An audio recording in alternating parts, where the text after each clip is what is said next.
Corona আক্রান্ত জয় গোস্বামী ভর্তি Beleghata ID হাসপাতালে। চিকিৎসকরা জানিয়েছেন জ্বর, বমি ও ডায়রিয়ার উপসর্গ রয়েছে কবির। আরটিপিসিআর পরীক্ষায় করোনা রিপোর্ট পজিটিভ এসেছে।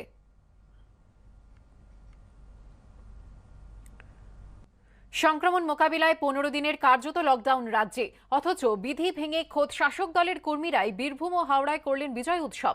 বালাই ছিল না সামাজিক দূরত্বে, জানিয়ে তৃণমূলকে আক্রমণ করেছে বিজেপি। এদিকে পাড়ুইয়ে বোমা ফেটে মৃত্যু এক নাবালকের। আমরা করব celebration after the covid war is over, এবং সিচুয়েশন আমাকে অ্যালাউ করবে তখন আমি ব্রিগেড করব। ভারতবর্ষের সবাইকে আমন্ত্রণ জানাবো। দৈনিক সংক্রমণ বা মৃত্যু রাজ্যে ক্রমশ ভয়ঙ্কর হচ্ছে করোনা পরিস্থিতি। এই পরিস্থিতিতে বিধানসভা ভোটে ল্যান্ডস্লাইড ভিক্টরির পরও কোনো রকম বিজয় সমাবেশ থেকে দলকে বিরত থাকার নির্দেশ দিয়েছিলেন মমতা বন্দ্যোপাধ্যায়। এমনকি সংক্রমণের শৃঙ্খল ভাঙতে কার্যত লকডাউন শুরু হয়েছে রাজ্যে। নিষিদ্ধ করা হয়েছে সব ধরনের সমাবেশ।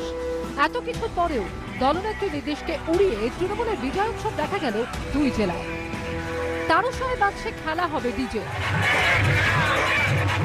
আর কোনো বিধিকে তোয়াক্কা না করেই গা ঘেঁষাঘেঁষি করে চলছে উদ্দাম নাচ, সঙ্গে আবির খেলা।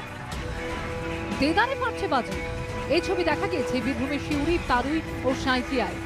রাজ্য সরকার যখন কার্যত লকডাউন জারি করেছে, তখন শাসক দলই তা উপেক্ষা করে বিজয় উৎসব করায় আক্রমণ করতে দেরি করেনি বিজেপি। বিজয় মিছিল হচ্ছে, গায়ের জোরে হচ্ছে। তৃণমূল যা খুশি করতে পারে, ওরা সরকারে আছে, ওরা প্রশাসনে আছে, পুলিশ এখন ওদের কথা মতো চলা শুরু করে দিয়েছে। অতএব ওরা কিছু করলে পুলিশ এখানে নীরব এবং অন্ধ হয়ে যাচ্ছে। যেখানে মারধর হচ্ছে, কেস হচ্ছে, সেখানেও পুলিশ যারা মার খাচ্ছে তাদের ওপরেই অত্যাচার শুরু করছে, তাদেরকেই ধরপাকড় করছে। এই জন্য বিজয় মিছিল করবে, ওরা কোনো কিছু মানবে না, ওদের লকডাউন বলে কিছু নেই। অন্যদিকে নিজের খাস তালুকে একের পর এক বিধিভঙ্গের ঘটনায় কড়া ব্যবস্থার ইঙ্গিত দিয়েছেন অনুব্রত মণ্ডল। লকডাউন করার পরে যদি মিছিল করেন, তাহলে মুখ্যমন্ত্রীর কথাটাকে মানা হচ্ছে না, এটা নিশ্চয়ই নিন্দনীয় ব্যাপার। আমরা রীতিমতো স্টেপ নেব।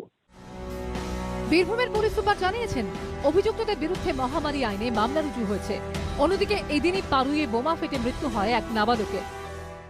আমাদের ওখানে ভোলাইপুরে একটা মিছিল ছিল, মিছিল চলে গেল, ওখানে একটা কোটো মতন ছিল, সেখানে একটা বোম ছিল, বাচ্চা লাঠি দিয়ে বাস্ট হয়ে যায়, এখানে লেগে যায়, বাচ্চাটা মারা যায়।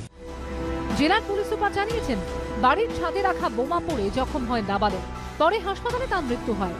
হাওড়ার জগৎবল্লভপুরেও লকডাউনের মুখে এদিন বিজয় উৎসব করে তৃণমূল। ব্যান্ড ডিজে বাজিয়ে হয় মিছিল। আমাদের কোনো ব্লক বা অঞ্চল থেকে কোনো নেতৃত্ব করেছে এটা নয়, এইরকমভাবে কেউ হয়তো নিজের উদ্যোগে হয়তো কিছু করেছে, কিন্তু এটা দলীয় নেতৃত্বের মধ্যে জড়িত নেই। তো পলিটিক্যাল লকডাউন, তো পলিটিক্যাল লকডাউনে শাসক দলের বিজয় মিছিল বেরোবে, এটা তো অত্যন্ত স্বাভাবিক। তারা আনন্দ করবে, দু চারটা বোমা ফাটাবে। যেটা চেয়েছেন রাজ্য সরকার সেটাই হচ্ছে। করোনাকালে বিধি ভেঙে শাসক দলের একাংশের এমন আচরণ নিয়ে শুরু হয়েছে বিতর্ক। গোপাল চট্টোপাধ্যায়, সুমিত হালদার ও ঋত্বিক মণ্ডলের রিপোর্ট, এবিপি আনন্দ।